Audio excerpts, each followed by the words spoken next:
Assalamualaikum warahmatullahi wabarakatuh. Salam guru penggerak. Perkenalkan, saya Desi Sukmayanti Harahap, calon guru penggerak angkatan 11 dari sekolah SMK Negeri 1 Barung, Kabupaten Padang Lawas, Provinsi Sumatera Utara. Berikut ini saya akan melakukan aksi nyata modul 1.4 budaya positif, menyebarkan pemahaman tentang budaya positif kepada rekan sejawat yang saya lakukan di SMK Negeri 1 Barung. Selamat menyaksikan. Warahmatullahi wabarakatuh. Puji syukur kepada Allah Subhanahu wa Ta'ala, Tuhan yang Maha Esa, yang masih memberikan kita kesempatan sesuai kita bisa langsung melaksanakan aktivitas kita sehari-hari, yaitu sebagai guru dan juga saat ini berperan sebagai calon guru penggerak pada program pendidikan guru penggerak. Kemudian salawat salam kepada Nabi Muhammad SAW yang selalu kita harapkan syafaatnya mulai dari dunia hingga di antara kelak. Yang pertama kepada sekolah SMK Negeri 1 Barung dalam hal ini diwakili oleh wakil kepala bidang kurikulum Bapak Sasa Semangat Putra, kemudian salah seorang guru senior yang saat ini juga berperan sebagai pengajar politik pada GGP angkatan 10 Bapak Ibu KKP dan Bapak Ibu calon angkatan 11 dan Bapak Ibu calon guru penggerak yang pada hari ini melakukan destinasi budaya positif di lingkungan SMK Negeri 1 Barung, hukumnya Bapak Ibu yang hadir sebagai peserta untuk pembahasan destinasi budaya positif.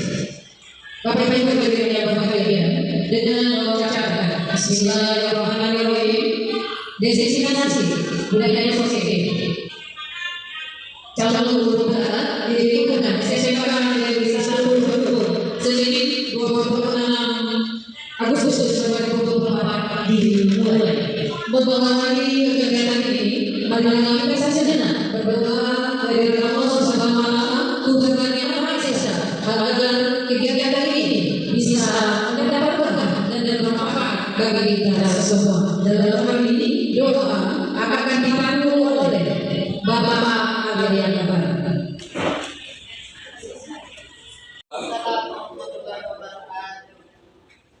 untuk mengambil berkah kegiatan kita hari ini pada kegiatan designasi budaya positif, mari kita berdoa menurut ajaran agama Islam.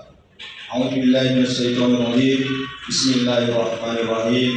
Alhamdulillahirabbil alamin wahdahu wassalatu wassalamu ala asyrofil anbiya'i wal mursalin wa ala alihi wa sahbihi ajma'in.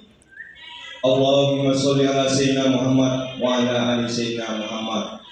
Allahumma rabbi shrah li sadri wa yassir li amri wa hlul 'uqdatam min lisani wa yafqahu qawli.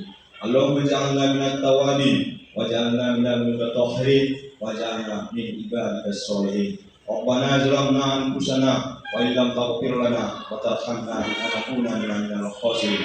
Rabbana atina min ladunka rahmatan wa hayyi lana min amrina rasada. Rabbana atina fid dunya hasanah wa fil akhirati hasanatan wa qina azabannar. Bi rahmatika subhana rabbika rabbil izzati amma yasifun. Wassalamun alal mursalin walhamdulillahi rabbil alamin. Assalamualaikum warahmatullahi wabarakatuh. Menyanyikan lagu kebangsaan Indonesia Raya. Hadirin dimohon berdiri.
sambutan dari guru senior yang dan pengajar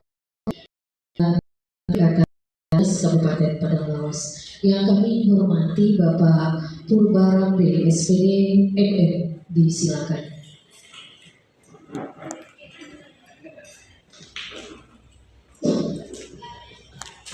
Assalamualaikum warahmatullahi wabarakatuh. Alhamdulillah, wassalatu sholatan wa salamu ala Rasulillah.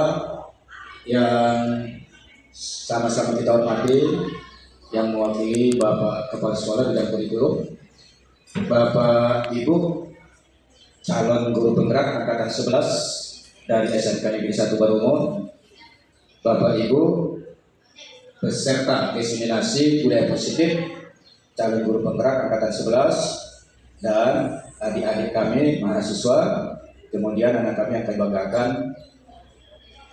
Dalam kesempatan ini ada beberapa hal yang ingin saya sampaikan.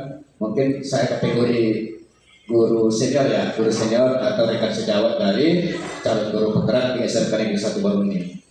Tentu Bapak Ibu calon guru penggerak angkatan 11 sudah sampai di modul 1, 2.1 ya, udah sampai 2.1 ngikut ya? Modul 2 ya? Modul 2, ngikut berarti angkatan 11 ini ya. Oke, di situ ada kan budaya positif. Nah, diseminasi artinya kan menularkan, menyampaikan wawasan-wawasan yang sudah Bapak Ibu pelajari di modul 2 nanti sampai 2.3 ya. Di mana di 2.3 nanti ada supervisi akademik dan dengan metode klinik coaching klinik ya, coaching klinis. Tentu dalam budaya positif ini banyak hal yang bisa Bapak Ibu lakukan, apalagi untuk lingkungan sekolah kita. Contoh simpel budaya positif misalnya mulai dari perilaku. Perilaku berarti bagaimana kita bersikap di lingkungan sekolah kita, lingkungan sekitar, bersikap ke atasan, bersikap ke rekan sejawat, bersikap ke siswa. Itu hal yang simpel yang betul-betul harus kita budayakan. Di mana budaya positifnya? Tentu mulai dari style Bapak Ibu, style berjalan. Ya, bukan style bicara aja. Style itu bukan pakaian aja. Style berjalan, style bicara, ya, itu semua punya tatanan, punya aturan, punya kaidah. Jadi ketika kita berjalan di depan atasan bagaimana seharusnya, bagaimana layaknya, dan ketika berjalan dengan rekan sejawat bagaimana seharusnya, dan bagaimana di depan anak-anak juga. Kadang-kadang kan hal-hal seperti ini, hal kecil, ketika kita di kelas, kita kan asal-asalan aja, cuek aja kan begitu, padahal sebenarnya tidak. Maka di modul 2.1 itu Bapak Ibu sudah mempelajari yaitu budaya positif. Jadi budayakan bagaimana aturan-aturan perilaku kita di depan anak-anak.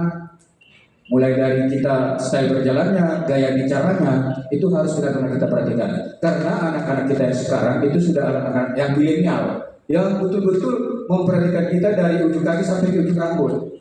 Jadi hal-hal kecil seperti itu harus kita benar-benar perhatikan dan aplikasikanlah yang Bapak Ibu pelajari di budaya positif itu. Ya, aplikasikanlah.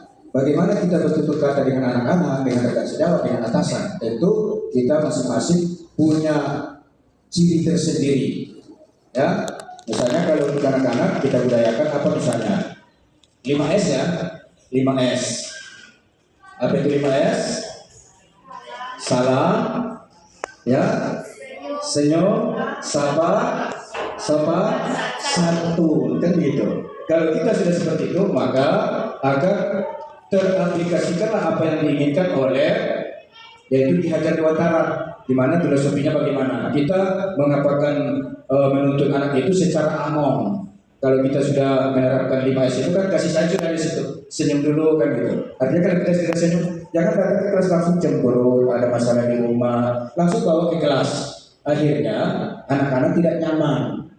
Positifnya di mana? Ketika ibu menerapkan budaya tadi, ya, sehingga anak merasa nyaman. Kemudian bagaimana bicara, kemudian bagaimana mendisiplinkan anak di kelas. Itu semua adalah bagian-bagian dari budaya positif. Yang dikatakan budaya positif kan, budaya itu kan apa itu budaya? Ya, kebiasaan, bukan kebudayaannya. Nanti beda. Ada kemarin kan ketika kita tidak bisa membedakan antara budaya dengan kebudayaan. Kebudayaan itu baru hasil pikiran, cipta karsa. Ya, tetapi kalau budaya kebiasaan apa yang harus Bapak Ibu lakukan, baik di lingkungan sekolah, di lingkungan kelas, ya, baik di lingkungan kita kecil sekopnya di ruang guru kan, bagaimana kita bersikap, bagaimana kita berbudaya kan begitu. Apa yang harus kita budayakan? Tentu tertib. Artinya tertib berarti disiplin. Banyak nanti hal-hal yang bisa Bapak Ibu lakukan dengan menerapkan budaya positif. Maka yang pertama, apa yang harus Bapak Ibu lakukan? Bapak Ibu dulu berani berubah, berani memperbaiki diri. Jangan lagi kemarin kan seperti ini, terbiasa kan. Kenapa harus hari ini seperti ini? Sama dengan kita sekarang kan di sekolah kita banyak terapi-terapi kejutan yang datangkan sehingga kadang-kadang terkejut, ya kan? Tetapi sepanjang itu positif, Bapak Ibu nggak usah artinya membuat penolakan di hati, ya, atau antipati, nggak usah. Selama itu positif, ikuti dan dukung, kasih dukungan. Jadi kami sebagai senior, dan kebetulan Bapak dalam pengajar praktek udah di 2 angkatan ya.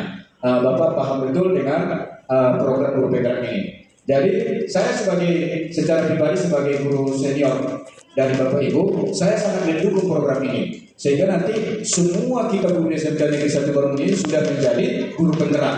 Dan Bapak Ibu lah nanti yang diharapkan menjadi pilar-pilar calon pemimpin masa depan. Ya, pemimpin pendidikan masa depan yang membawa perubahan pendidikan yang berpihak kepada siswa atau peserta didik.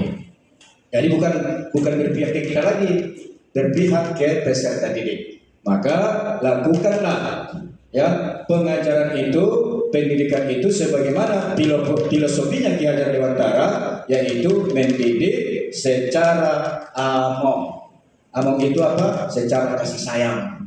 Jangan lagi paksakan dan sugesti anak-anak supaya apa yang ada di kepala ibu dia kuasai, tetapi tidak. Tuntutlah mereka sebagaimana dengan minat, bakat, dan kompetensi yang ada di diri mereka. Karena mereka semua tidak cerdas dalam satu hal. Setiap siswa punya kecerdasan masing-masing. Maka tuntutlah mereka ya sampai mereka mencapai apa yang dicita-citakannya. Sehingga mereka nanti menjadi manusia yang punya karakter, di mana karakter yang kita terapkan adalah P5 kan, ya, berprofil Pancasila, ya, itu yang harus kita terapkan ke anak ini. Sehingga nanti mereka benar-benar menjadi generasi penerus bangsa yang punya skill, punya kemampuan yang mumpuni untuk terus berkembang di masa depan dan menjadi contoh di masyarakat luas. Oke, demikian yang bisa saya sampaikan. Mudah-mudahan Ibu sukses dalam melaksanakan diseminasi budaya positif CGP Angkatan 11 SMK Negeri 1 Barumur. Terima kasih, kurang lebihnya saya maaf. Billahi taufiq wal hidayah. Assalamualaikum warahmatullahi wabarakatuh.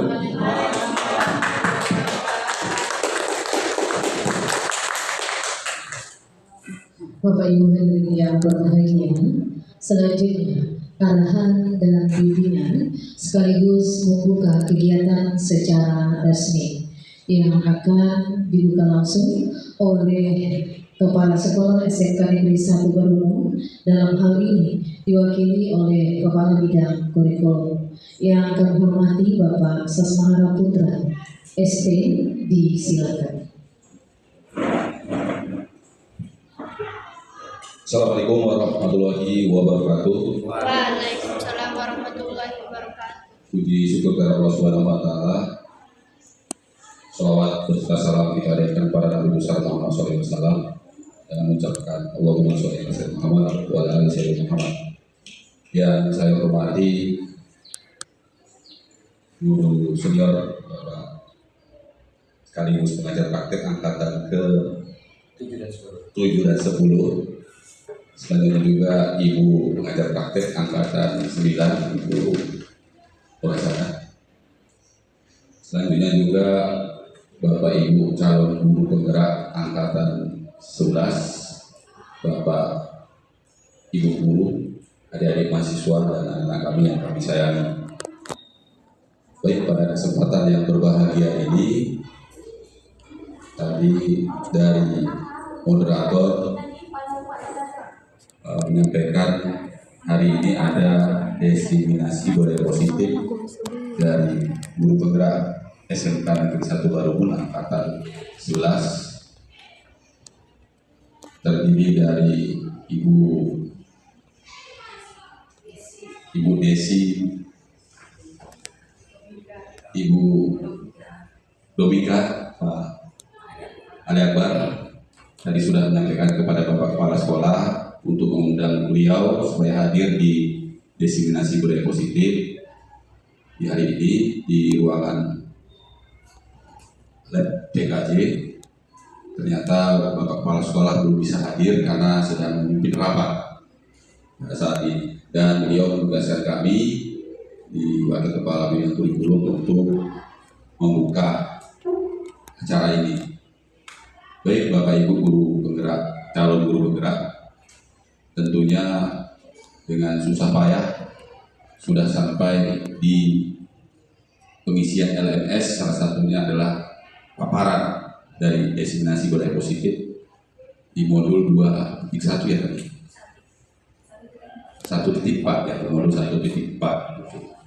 Tentunya ini bukan hanya saja untuk mengisi syarat tersebut, karena salah satu untuk menjadi guru penggerak harus menyelesaikan LMS atau tugas di calon guru penggerak. Maka dari itu Bapak Ibu sudah bersusah payah menciptakan ide untuk kemajuan sekolah terkhusus di SMK Negeri 1 Barumun. Harapannya bisa dilaksanakan.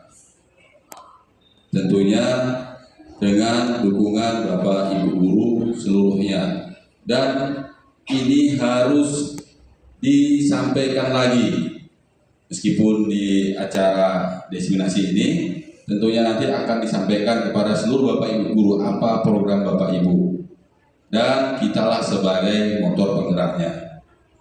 Tentunya kami dari Bapak Ibu guru yang ada di SMK Negeri 1 Barumun, kalau itu menjadi membuat maju sekolah, tentunya kami mendukung. Dan pesan Bapak Kepala Sekolah, ya tadi mengucapkan terima kasih banyak.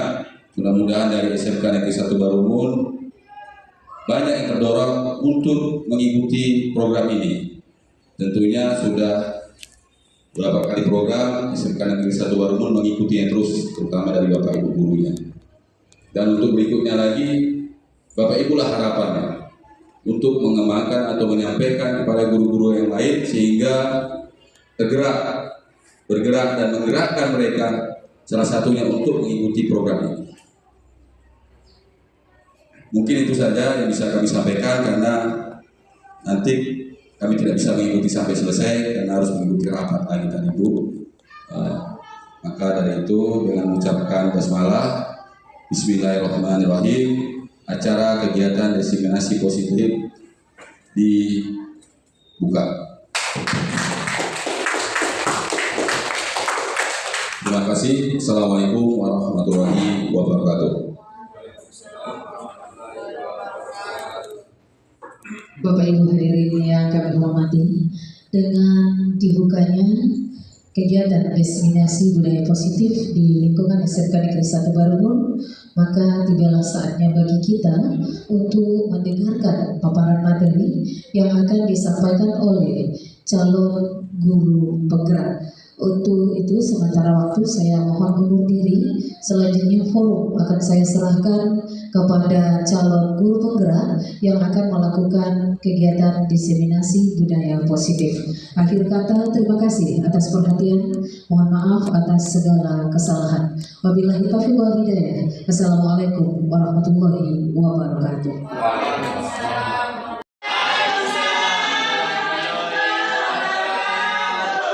Langsung saja mukadimah saya mengikut MC tadi. Di sini saya sebagai calon guru penggerak akan melakukan diseminasi budaya positif, menyebarkan pemahaman kepada rekan sejawat di SMK Negeri 1 Barumun.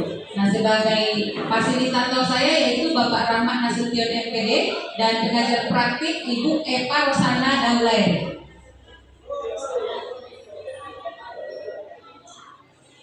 Nah, sebagai seorang guru yang baik, harusnya kita memiliki kemampuan dalam mewujudkan budaya positif di sekolah. Nah, budaya positif tersebut dapat terwujud dengan menerapkan konsep-konsep inti. Di sini pada modul 1.4 di budaya positif yang kami pelajari ada 6 konsep inti. Yang pertama, disiplin positif. Yang kedua, motivasi perilaku manusia. Yang ketiga, berkaitan dengan hukuman dan penghargaan. Yang keempat, posisi kontrol guru. Yang kelima, pembuatan keyakinan kelas. Dan segitiga restitusi. Nah, disiplin positif. Ketika Bapak Ibu guru mendengar kata disiplin, apa yang terlintas di benak Bapak dan Ibu guru? Coba, disiplin. Kalau mendengar kata disiplin, Ibu terlintas dengan pemikiran apa tentang disiplin ini? Aturannya harus dipatuhi. Ya, aturan yang harus dipatuhi. Coba Bapak.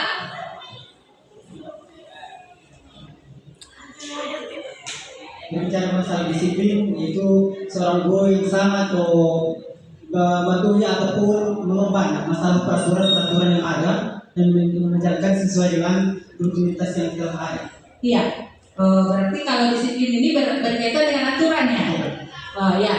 Nah, di mana disiplin positif ini merupakan suatu cara penerapan disiplin yang mengajarkan anak bertanggung jawab dan menumbuhkan kesadaran diri berdasarkan nilai-nilai kebajikan. Di mana seorang anak itu berangkat ke sekolah, datang ke sekolah hadir tepat waktu, bukan karena terpaksa atau karena takut hukuman, tetapi karena dia sadar akan nilai-nilai kebajikan yang dia percaya ya.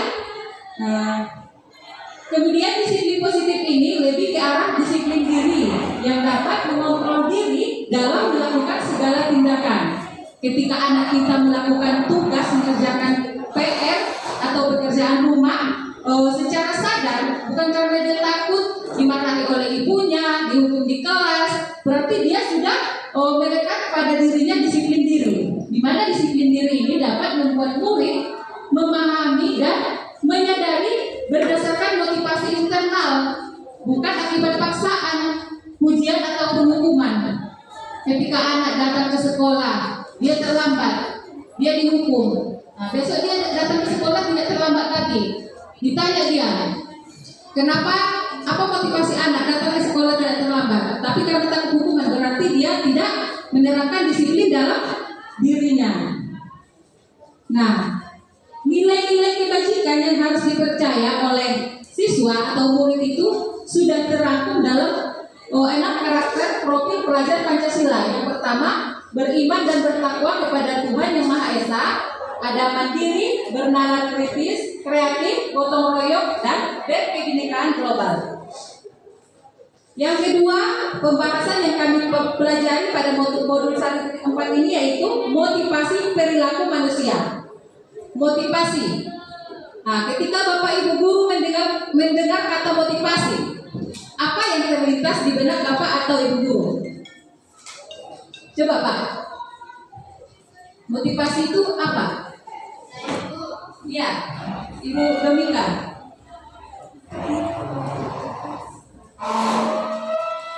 Oke, kalau menurut saya Bu, motivasi itu yang membuat saya bergairah untuk melakukannya. Iya, membuat bergairah ya. Semangat. Bapak apa?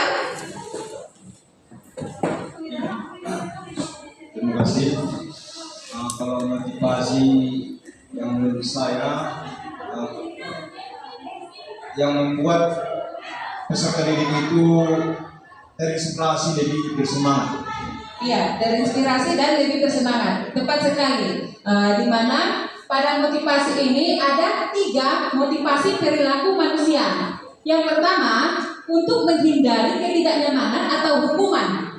Yang kedua, untuk mendapatkan imbalan atau penghargaan dari orang lain. Dan yang ketiga, untuk menjadi orang yang mereka inginkan dan menghargai diri sendiri dengan nilai-nilai yang mereka percaya. Nah, sama seperti yang Ibu Domika sampaikan tadi, motivasi untuk menggairahkan berarti dia motivasi internal, datang dari dalam diri. Di mana ini untuk menghindari ketidaknyamanan atau hukuman dan untuk mendapatkan imbalan atau penghargaan dari orang lain, ini masuk ke dalam motivasi eksternal. Dan yang ini untuk menjadi orang yang mereka inginkan dan menghargai diri sendiri dengan nilai-nilai yang mereka percaya adalah motivasi internal, datangnya dari dalam diri. Nah, ketika anak hanya berfokus pada ini, dia datang ke sekolah karena takut dihukum. Datang ke sekolah karena ada reward, hadiah yang diberikan oleh wali kelasnya. Berarti dia motivasinya eksternal. Kalau tidak ada hukuman, dia tidak tepat waktu datang ke sekolah. Kalau tidak ada hadiah, dia tidak tepat waktu datang ke sekolah. Yang bagusnya adalah ini. Dia datang ke sekolah karena memang dia sadar disiplin itu penting bagi dirinya sendiri. Nah, yang ketiga, keyakinan sekolah atau kelas. Keyakinan sekolah atau kelas ini yang berperan di sini adalah guru. Guru berperan dalam mewujudkan terbentuknya keyakinan sekolah atau kelas. Nah, dengan adanya kesepakatan antara guru dan murid, maka kita lebih mudah untuk mengontrol tingkah laku murid. Misalkan, ketika murid terlambat datang ke sekolah, kalau kita sudah membuat kesepakatan kelas, kita bisa mengembalikan perilaku dia tersebut kepada dia. Nah, dia yang membuat perjanjian kan? Nah, kalau anak datang, kenapa terlambat sekolah? Nah, ada alasannya. Kan udah ada kesepakatan yang kita buat bersama gitu kan? Nah, kalau sudah kita buat, kita yang melanggar, bagaimana kan? Tapi kalau tidak ada keyakinan kelas, tidak ada keyakinan sekolah yang kita buat, kita tidak bisa atau akan lebih susah untuk kita memproses daripada tingkah laku siswa tersebut. Nah, di mana dalam keyakinan sekolah atau kelas ini, kami sebagai CGP atau mungkin Bapak Ibu guru di awal pembelajaran nanti harus membuat keyakinan kelas. Nah, kesepakatan kelas. Kesepakatan kelas itu sebenarnya berupa peraturan, cuman peraturannya itu dalam kalimat yang positif. Misalkan, untuk membuat peraturan anak tidak boleh terlambat sekolah, kita membuatnya menjadi hadir tepat waktu. Nah, untuk membuat anak misalkan tidak berantem ataupun tidak ribut di kelas, kita menuliskannya dalam kalimat positif, misalkan menghargai, saling menghargai ya, antar teman gitu kan. Jadi kalimat-kalimat dalam kesepakatan kelas ini harus kita buat dalam kalimat yang positif. Nah, ini ada contohnya. Contoh kesepakatan kelas. Nah, ini ada sopan santun, saling menyayangi, saling menolong, tepat waktu masuk dan keluar kelas. Oke, untuk mencairkan suasana atau merilekskan karena ini sudah di jam-jam terakhir, sudah ya. Kita ice breaking dulu Bapak Ibu, dimohon untuk berdiri supaya rileks, nanti kita ice breaking dulu.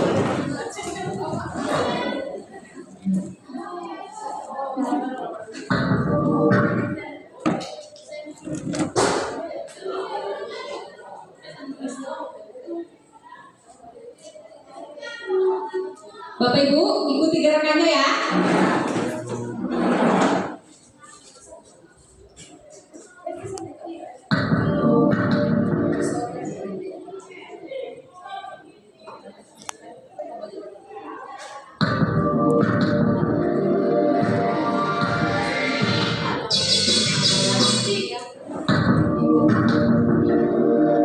Ayo semangat Bapak Ibu.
butuh dimengerti, perhatian, butuh kemewahan.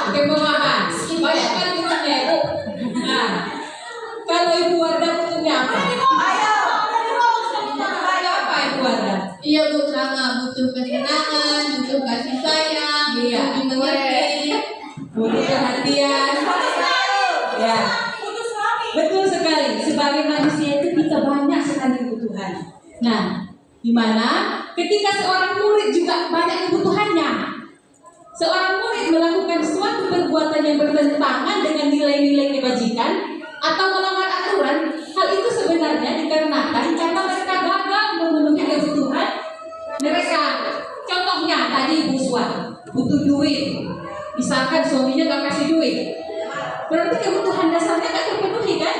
Butuh kesenangan, gak dapat kesenangan, berarti nanti bisa jadi Ibu Swa melakukan suatu perbuatan kelakuan ataupun yang melanggar nilai-nilai positif. Nah, bisa jadi dia uring-uringan, cemberut sama suaminya kan?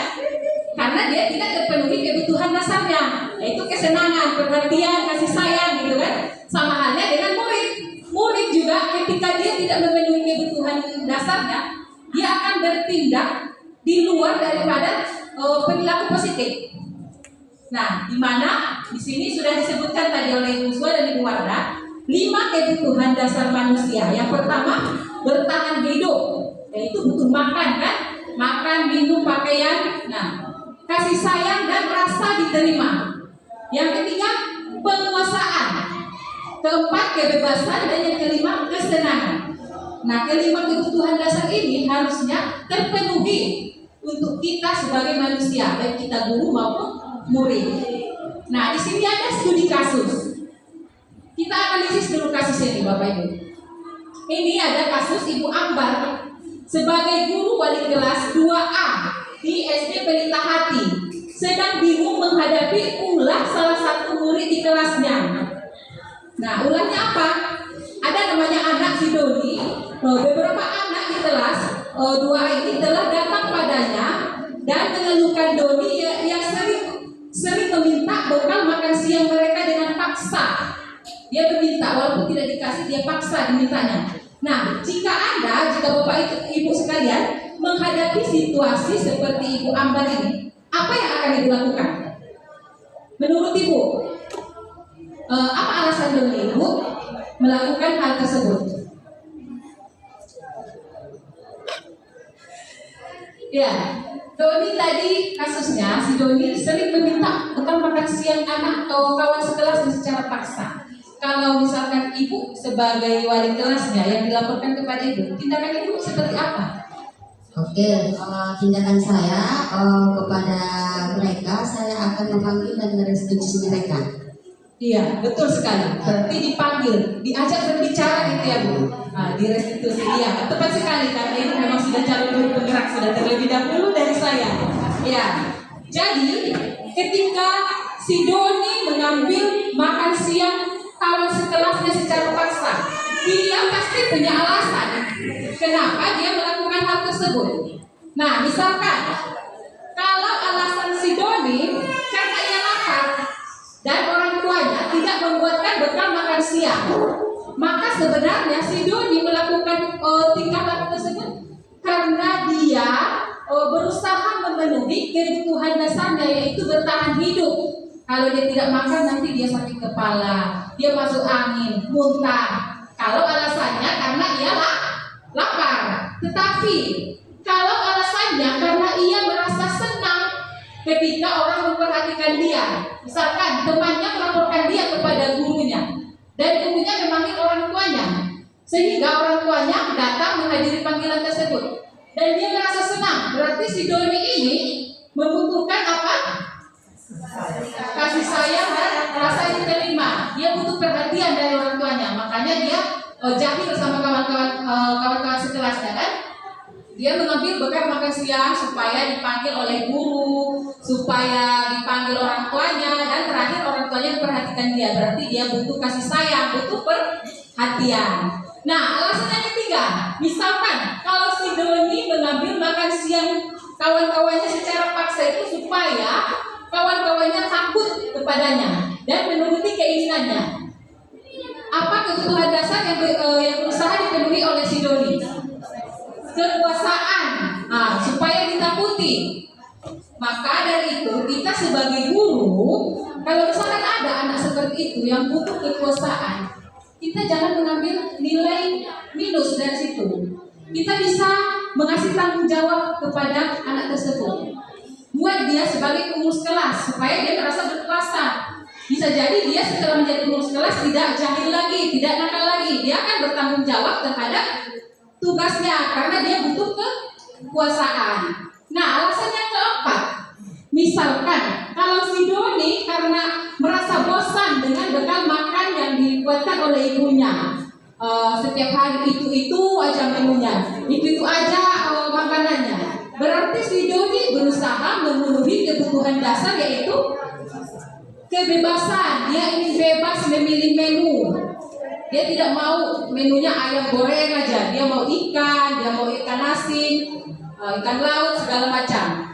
Nah, itulah tadi kebutuhan dasar manusia yang harus dipenuhi oleh manusia. Kalau tidak terpenuhi, makanya manusia bisa bertindak di luar daripada disiplin positif. Nah, yang kelima ada posisi kontrol restitusi. Posisi kontrol restitusi ini ada 5. Posisi kontrol guru. Restitusi ini adalah cara guru menyelesaikan masalah daripada murid.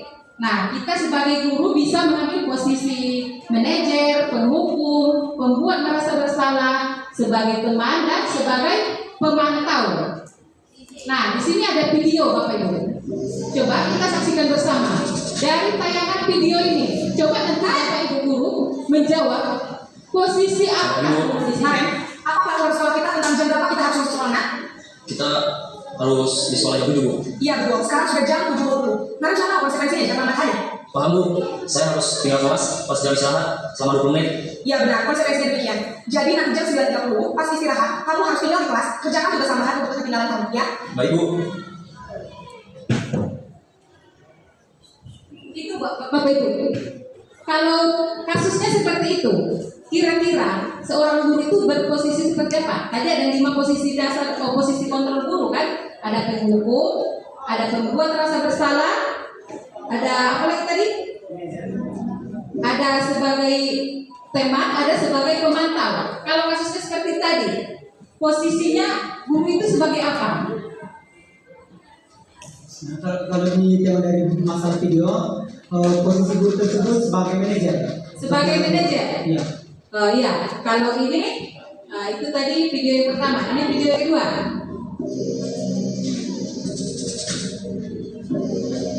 Nah, Selamat pagi, Bu. selamat pagi, Naen. Maaf, Bu. Saya terlambat. Iya, sekolah masuknya jam 7, sekarang sudah jam 7.20. Jadi sekarang bagaimana, Naen? Maaf, Bu. Saya lupa alarm saya sholat. Baiklah, menurut kamu, keyakinan sekolah yang mana yang kamu cintakan? Menghargai diri sendiri dan orang lain kita, Bu. Setuju. Jadi, apakah Naen meyakini prinsip saling menghormati tersebut? Ya, Bu. Saya yakinnya. Apakah Naen bersedia memperbaiki masalah keterlambatan ini? Bersedia, Bu. Bagaimana kamu memperbaiki masalah keterlambatan ini? Saya akan coba untuk tinggal menjadi alam saya, Bu. Baik, kalau kamu mengatakan di rumah, ada orang yang kira-kira bisa bantu mengingatkan tidak? Ada, Bu. Kakak saya, Kak Emma. Ada lagi selain Kak Emma? Selain Kak Emma, ada ibu saya. Baik, jadi yang mengingatkan Naen adalah Kak Emma dan ibu dia.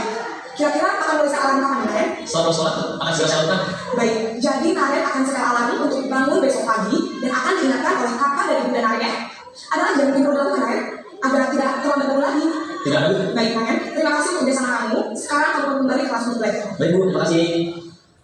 Iya, kalau kasus ini posisi apa? Ada di antara kalian. Hah? Ada lagi, ini kasus ini lagi.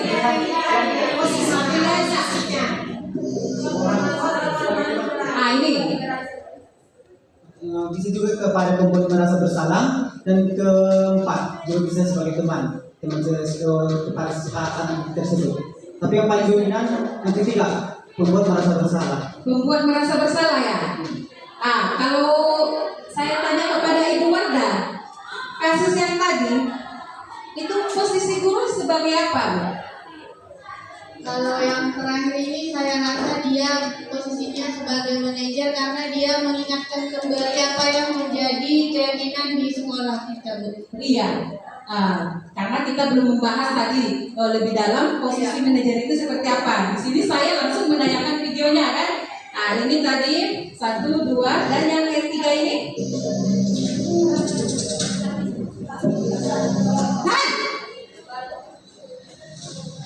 Selamat pagi, Bu. Wah, sudah jam berapa ini, Nak? Terlambat lagi ya saya? Iya, Bu. Habis ibu saya mau bangun saya, Bu. Kamu malah menyalahkan ibu kamu. Kamu kan nyalakan yang paling kencang. Kok terlambat sih? Iya, Bu. Saya memang bangun tadi. Jadi biar aku saya kencang, tetap gak kencang, Bu. Ya sudah sana, nanti lain kali lainnya lebih kencang lagi ya. Biar gak terlambat lagi.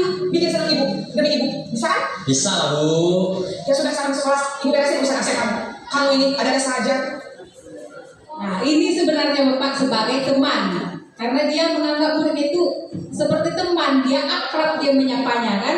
Nah, kalau yang tadi itu, yang sebelum ini itu posisinya sebagai manajer. Karena dia beraturan menyelesaikan kasus siswa tersebut. Dia menanyakan masalahnya apa dan kembali ke siswa tersebut nanti untuk menyelesaikan solusinya. Nah, kalau yang ini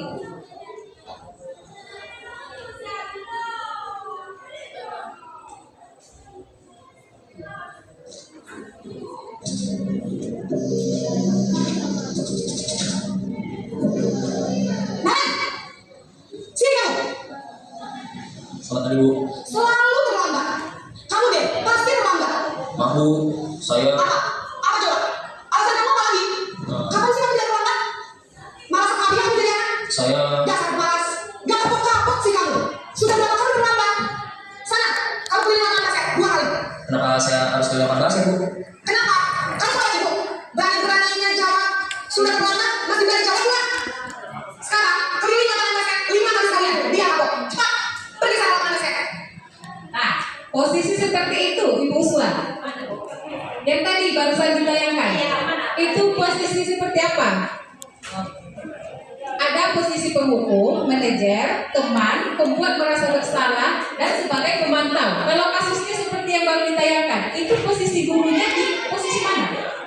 Dari video tadi posisi gurunya itu sebagai pembuka. Iya. Si Naret disuruh mengelilingi lapangan. Iya, langsung kan? Langsung menindak anak tanpa tahu apa alasan anak tersebut terlambat hadir ke sekolah. Dia langsung menghukum. Ini cocok ini sama Ibu Uswa. Tadi saya lihat baru menghukum anak mengangkat bendera kan? Nah, kalau di grup penggerak nanti nggak boleh lagi Ibu Uswa. Nah, ini ada kasus satu lagi. Kasus yang terakhir.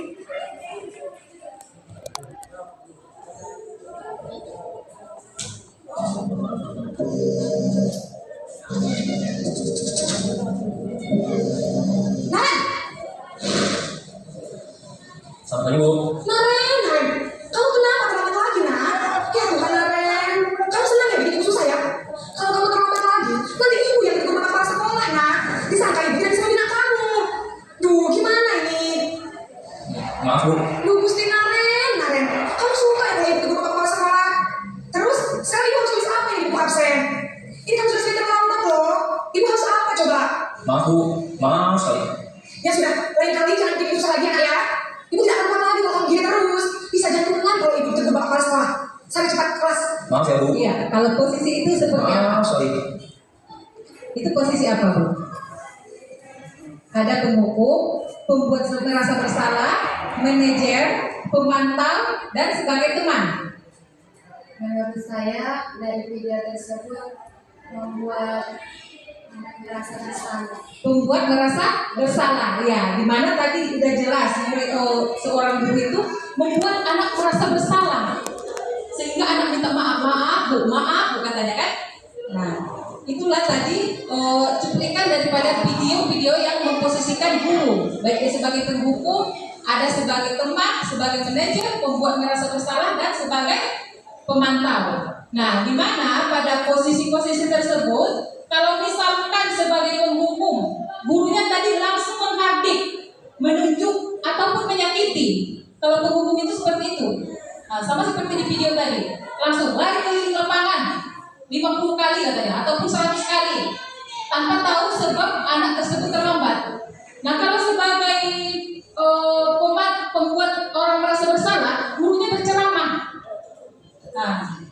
di video itu. Naren, kenapa sih kamu sering terlambat? Kamu itu sering menyusahkan ibu, katanya. Dia ceramah kan, sehingga anak merasa bersalah daripada tingkah laku yang dilakukan oleh anak tersebut. Nah, kalau sebagai teman, membuatkan alasan-alasan untuk murid-muridnya. Dan jadi dia sebagai guru dia akrab. Nah, kau jangan sering terlambat ya. Untuk ini ibu amankan, gitu kan, sebagai teman. Tapi sebenarnya itu pun tidak baik untuk seorang guru.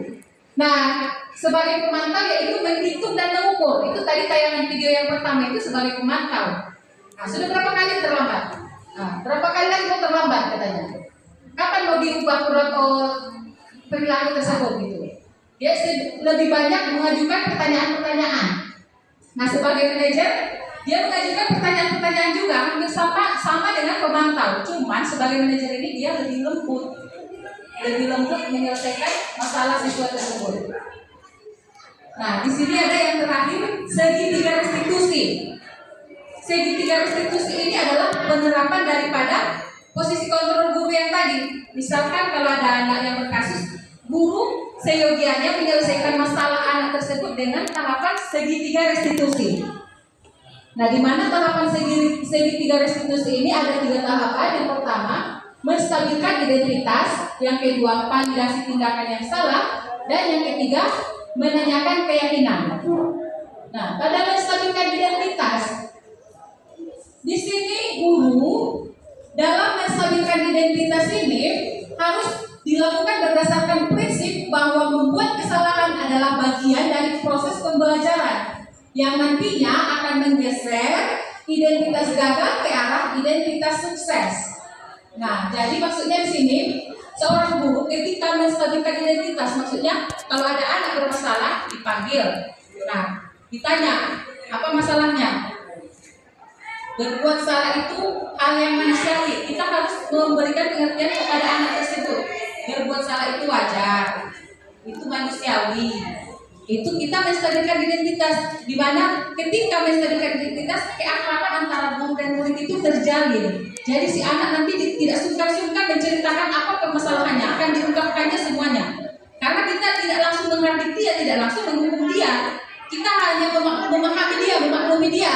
Nah, maka kita membantu dia menyelesaikan masalahnya. Di sini Bapak Ibu tidak tertarik untuk mencari tahu siapa yang benar, tapi kita harus menyelesaikan masalah ini secepatnya gitu. Nah, kalau sudah terjalin keakraban, baru ada tindakan yang kedua, validasi tindakan yang salah.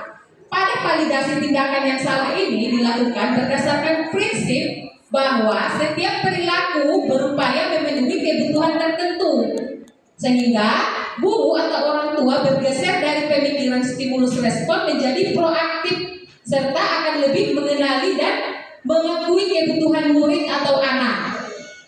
Nah, di mana pada validasi tindakan yang salah ini, guru bisa mengutarakan pernyataan, misalkan, kamu pasti punya alasan untuk melakukannya.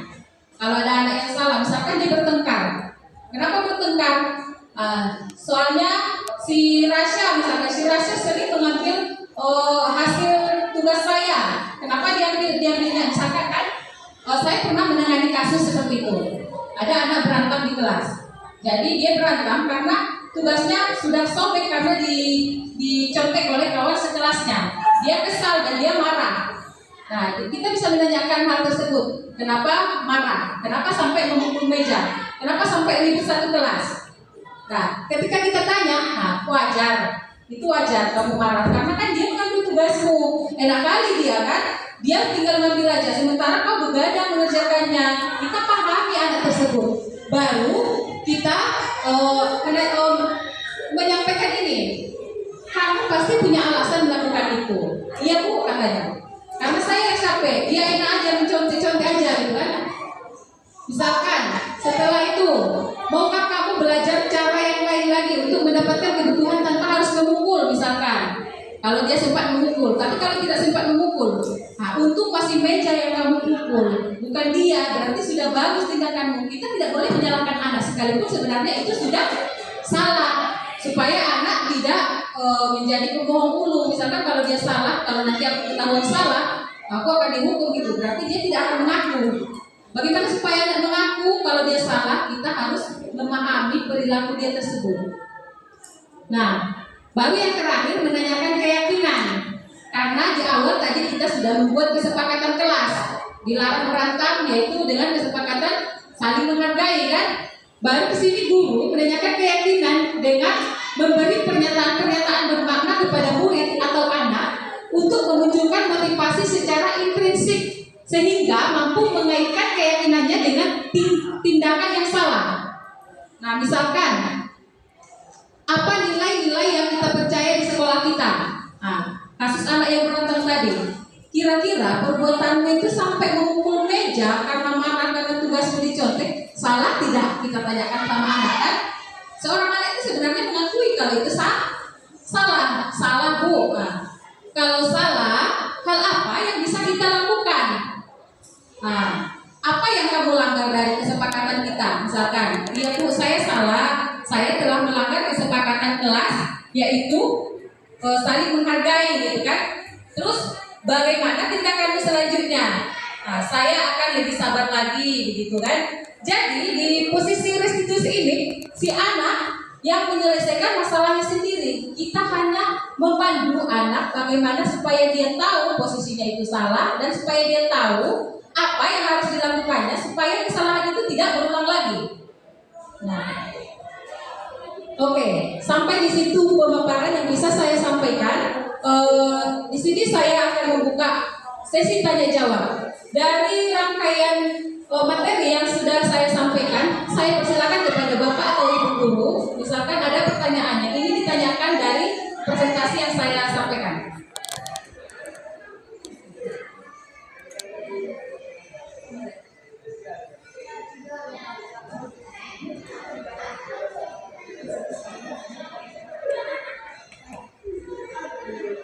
Ada pertanyaan dari penyampaian saya, Bapak Ibu?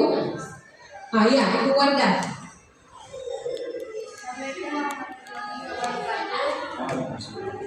Waalaikumsalam warahmatullahi wabarakatuh. Nah, tadi kan sudah dijelaskan ada 5 posisi kontrol guru dalam menangani siswa, begitu ya Bu? Iya Bu. Nah, jadi pertanyaan saya dari kelima posisi kontrol tersebut, posisi manakah yang paling ideal untuk kita terapkan ke siswa? Iya Bu. Pertanyaannya, dari kelima posisi kontrol yang sudah kita bahas tadi, ada posisi manajer, penghukum, pemantau, pembuat merasa bersalah, dan posisi teman, gitu ya Bu. Posisi mana yang seyogianya, yang lebih ideal untuk kita terapkan di sekolah, gitu ya? Nah, langsung saja saya jawab. Dari yang kami pelajari di modul budaya positif ini, posisi yang paling ideal itu adalah posisi manajer. Alasannya karena posisi manajer itu menyelesaikan masalah anak tanpa ada yang tersakiti. Kalau posisi penghukum nanti itu akan membekas di hati anak. Kalau kita menghukum anak, nanti kalau dia sudah selesai dari sini, sudah tamat dari sekolah, dia akan mengingat terus perlakuan kita terhadap dia, kan? Kalau posisi teman itu juga tidak baik, walaupun seyogianya itu sering kita lakukan. Saya pun kadang sering berteman dengan anak, tapi sebenarnya itu tidak baik kita terapkan untuk anak. Karena nanti anak akan ketergantungan. Nanti kalau saya terlambat, kalau ada Ibu Desi nanti aman itu, bisa itu di belakang-belakangkan, nggak dihukum gitu kan? Karena dia sudah merasa teman kepada gurunya, berarti itu sebenarnya kurang baik. Nah, posisi penghukum apalagi udah nggak baik itu. Posisi pemantau, pemantau itu terlalu banyak aturan, terlalu ketat dia. Apa keyakinan keras kita? Langsung ditindakkan. Jadi yang paling idealnya adalah posisi manajer, karena manajer ini akan mengajarkan anak menyelesaikan masalahnya sendiri. Dimana ada tahapan-tahapan. Pertama ada validasi tindakan yang salah, menstabilkan identitas, dan menanyakan keyakinan. Cukup jelas itu? Jelas Bu, terima kasih. Ya. Apa ada pertanyaan yang lain dari Bapak Ibu yang lain? Ada yang mau ditanyakan lagi Bapak Ibu? Sudah jelas? Sudah bisa kita terapkan mulai dari sekarang ya? Budaya positif di sekolah kita. Budaya positif ini karena sudah kita diseminasikan, jadi mulai sekarang sudah mulai kita terapkan di sekolah kita. Dan mudah-mudahan nanti ke depannya Bapak Ibu guru akan lebih banyak lagi yang berminat mengikuti calon guru penggerak ini. Karena di sini sangat banyak ilmu yang kita peroleh. Bagaimana cara kita mendidik anak? Kalau tidak ada pertanyaan lagi, saya cukupkan sampai di sini.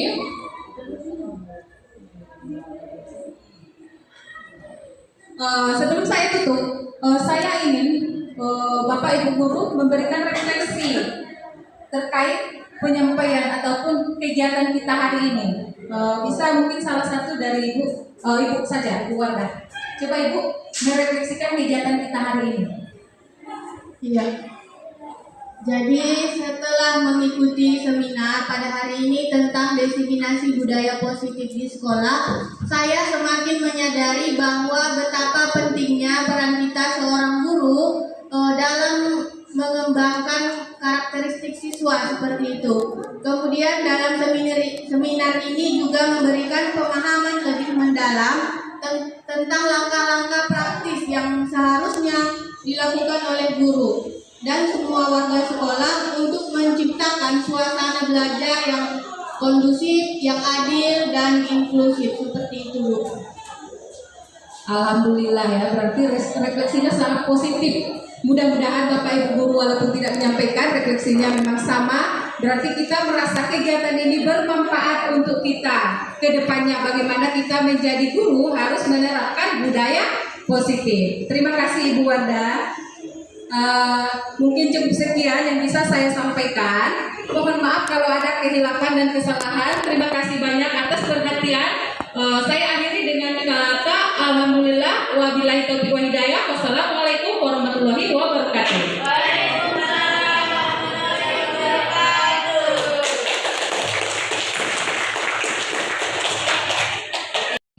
Yang berbahagia, demikian tadi telah kita saksikan bersama, telah kita pahami bersama pemaparan materi terkait dengan diseminasi budaya positif yang telah disajikan dengan sangat apik oleh 3 orang CGP kita.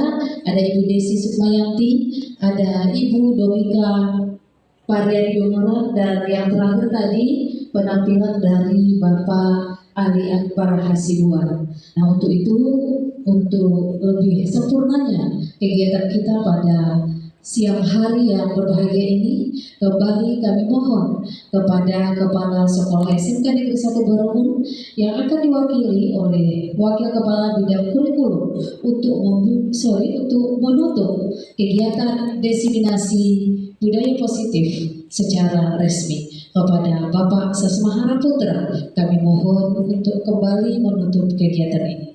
Disilakan Pak.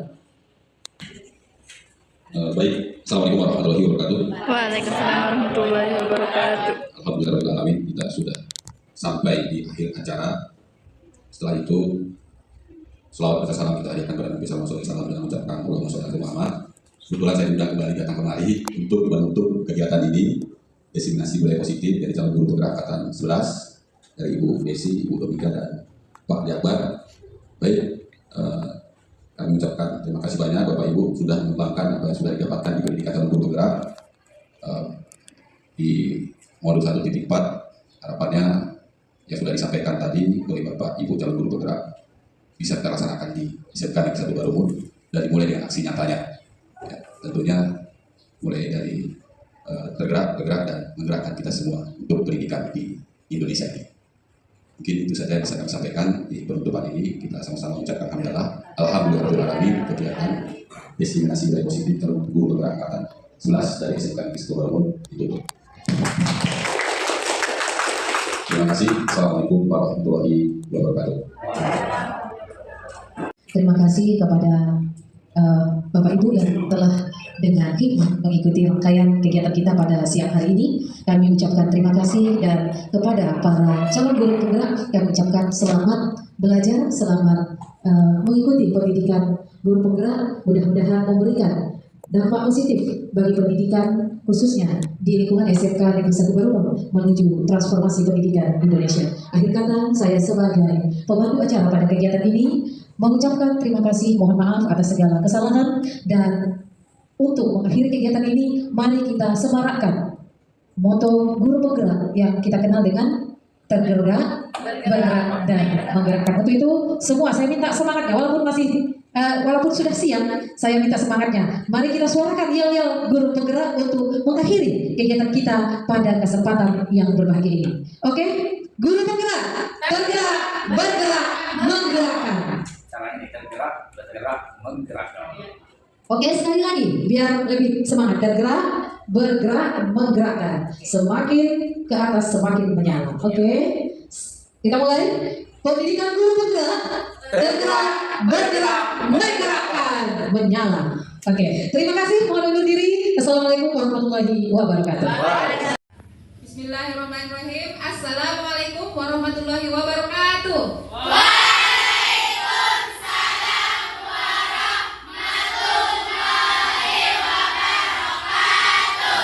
Masih semangat di awal pembelajaran hari ini? Baiklah, karena ini awal pembelajaran di tahun ajaran baru, seyogianya kita membuat kesepakatan terlebih dahulu. Kesepakatan kelas itu mungkin barangkali belum pernah dibuat oleh anak-anak ibu di kelas 1 mungkin. Banyak yang belum mengetahui apa sih sebenarnya kesepakatan kelas itu. Makanya di sini ibu jelaskan dulu terlebih dahulu sebelum kita membuat kesepakatan kelas. Bisa dilihat anak-anak ibu? Nah, di sini kesepakatan kelas itu adalah suatu keyakinan kelas. Kenapa kesepakatan? Kenapa bukan peraturan? Karena keyakinan kelas itu bukan hanya sekedar aturan, tetapi janji kita untuk saling mendukung dan tumbuh bersama. Dan marilah janji kita ini di kelas ini kita tepati sebagai individu untuk saling merasa dihargai. Nah, apa sih sebenarnya keyakinan kelas itu? Keyakinan kelas adalah seperangkat nilai dan prinsip yang disepakati bersama oleh seluruh anggota kelas, baik guru maupun siswa. Jadi nanti dalam kesepakatan kelas ini kita menuliskan nilai-nilai yang kita percayai dan kita sepakati bersama. Dan ini tujuannya adalah sebagai kompas yang memandu perilaku dan interaksi di dalam kelas, menciptakan suasana belajar yang positif dan produktif. Tahu kompas kan? Tahu. Apa itu kompas? Penenang arah. Berarti kita tidak boleh lari dari arah yang sudah ditunjukkan oleh kesepakatan kelas yang sudah kita buat nanti bersama.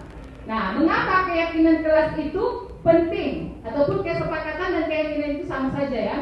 Nah, tujuan daripada pembuatan keyakinan kelas ini yaitu membangun budaya positif. Budaya positif yang bagaimana? Misalkan saling menghargai. Seperti kemarin ada kasus yang berantem di sekolah kita. Itu berarti melanggar kesepakatan kelas saling menghargai. Dan yang kedua, meningkatkan motivasi. Motivasi dalam hal yang positif, misalkan motivasi belajar, motivasi disiplin, motivasi mengikuti kegiatan-kegiatan sekolah. Dan yang ketiga, membangun karakter. Karakternya seperti apa? Akan dipelajari misalkan untuk bertanggung jawab terhadap apa yang sudah kita lakukan, baik dia kesalahan maupun perbuatan baik. Kita harus bertanggung jawab atas apa yang sudah kita perbuat. Dan yang keempat, membuat keputusan bersama. Nah, nanti dalam kesepakatan kelas ini harus kita sepakati bersama. Kita bacakan bersama nanti. Nah, langkah-langkah membuat kesepakatan kelas. Nanti yang pertama, di sini sudah kita libatkan seluruh anggota kelas, baik guru maupun siswa. Ibu sebagai guru dan kalian semua sebagai siswa. Nanti kita sama-sama terlibat. Jangan ada yang tidak membuat kesepakatan kelas. Dan yang kedua, memulai dengan diskusi terbuka tentang nilai yang dianggap penting. Nah, boleh bebas nanti, Ibu, saya mau membuat ini, boleh. Karena ini terbuka.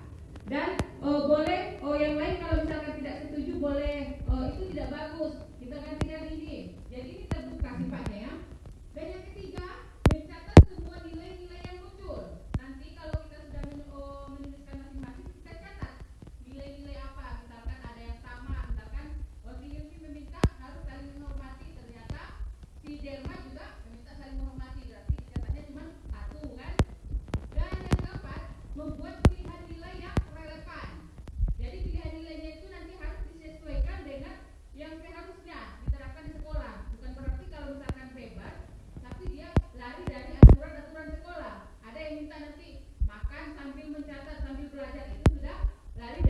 jalur, itu tidak mungkin kan? Jadi harus sesuai, harus relevan. Nah, selanjutnya merumuskan keyakinan kelas dari yang negatif menjadi positif. Ini nanti kalau misalkan ada anak ibu yang belum pandai membuat kalimat yang positif, misalkan kalimat negatif itu tidak dibuat menjadi, jangan ada kata tidaknya. Kalau misalkan tidak boleh berkelahi, berarti kalau merubahnya menjadi kalimat positif nanti bagaimana? Jangan juga masih kalimat negatif. Berarti saling menghargai. Misalkan dilarang buang sampah, berarti buanglah sampah pada tempat. Nah, bisa buanglah sampah pada tempatnya, ataupun jagalah kebersihan. Nah, kemudian nanti divisualisasikan. Nah, seperti ini mungkin di kelas kita sudah ada, dibuat bentuk gambar. Bentuk gambar ini kan, ini. Ada animasi daripada kesepakatan yang kita tuliskan. Misalkan saling menghargai, dibuat yang gambar dua. Misalkan kalau membuat saling menghargai, misalkan kita buat gambar yang berpelukan, saling menyayangi, kan? Misalkan menjaga kebersihan, kita buat yang tertib, yang indah, yang menyapu, menjaga kebersihan, gitu kan? Itu divisualisasikan. Boleh dibuat bentuk poster ataupun gambar. Kemudian dipraktikkan keyakinan kelas ini secara konsisten. Jangan cuma dibuat saja dan ditempel, tapi tidak dipraktikkan. Ada di situ jagalah kebersihan. Ternyata kelasnya kotor, itu tidak mempraktikkan apa yang sudah kita buat. Dan yang terakhir, dievaluasi dan direvisi keyakinan kelas jika memang diperlukan.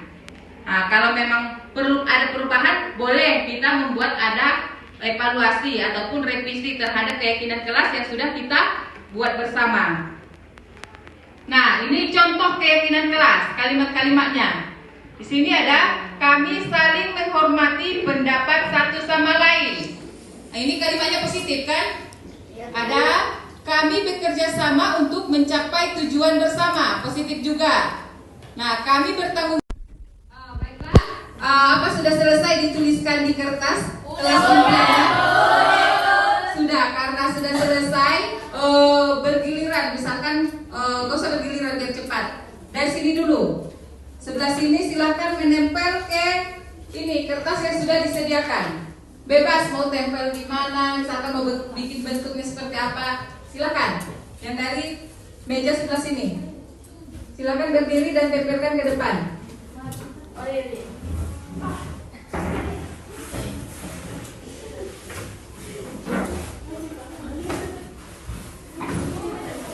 Nanti biar sama-sama kita bacakan apa sih sebenarnya kelas yang diimpikan oleh anak-anak ibu ini. Seperti apa bentuk kelas yang diimpikannya itu? Banyak impiannya, makanya banyak dituliskan di situ kan?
kelas yang wangi dan bersih. Oke, kita buat nanti pengharum ruangan.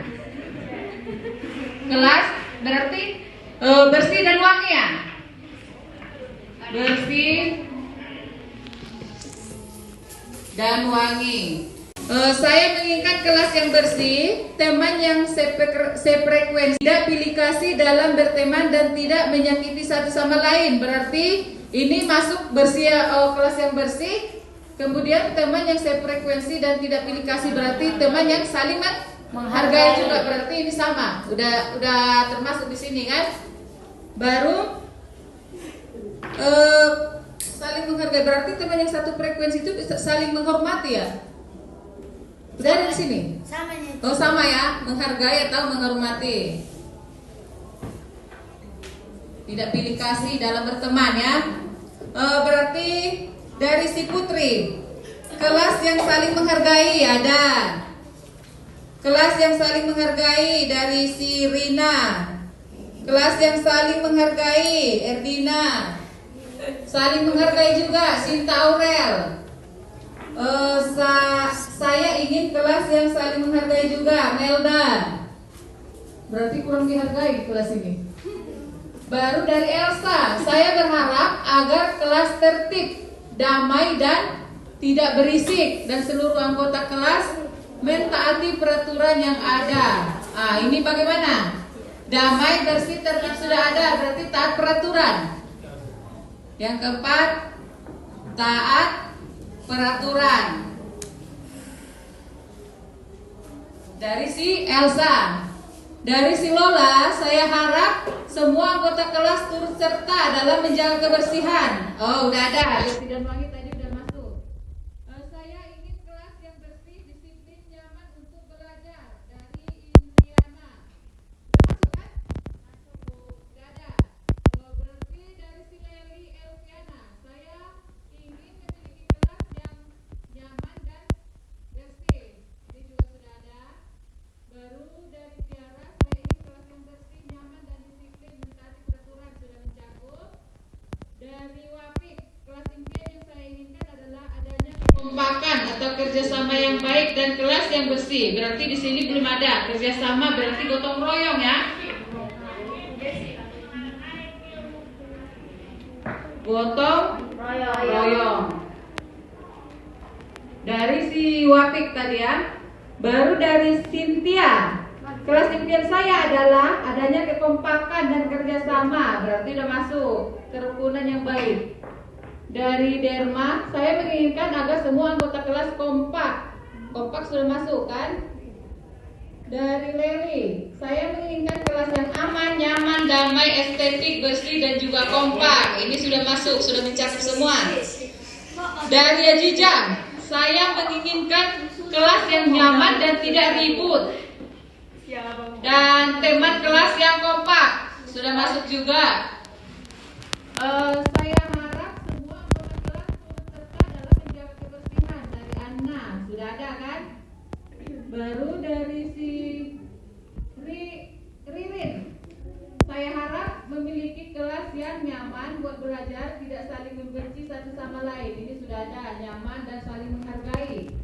Baru dari si Desi, saya ingin kelas yang saling menghormati, damai dan bersih. Sudah juga. Ini apa? Oke, ini Cindy mewakili tanda tangan daripada anak-anak ibu satu kelas ya. Karena udah ditandatangani si Cindy, berarti satu kelas sudah setuju dan sepakat dengan keyakinan kelas yang sudah kita buat bersama ya. Ya, silakan Cindy.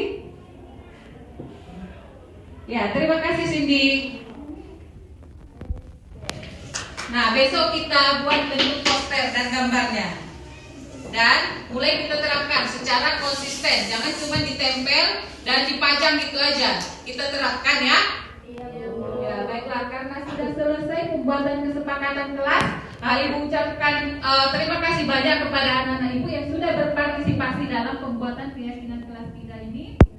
Ibu mohon maaf jika ada kesalahan. Ibu akhiri dengan salam. Assalamualaikum warahmatullahi wabarakatuh. Waalaikumsalam warahmatullahi wabarakatuh. Nah, Itulah tadi video aksi nyata yang saya lakukan di SMK Negeri 1 Barumono. Semoga video ini dapat bermanfaat untuk Bapak dan Ibu sekalian. Akhir kata, semoga tergerak, lekas bergerak, dan mari menggerakkan. Wabillahi taufiq wa hidayah. Wassalamualaikum warahmatullahi wabarakatuh.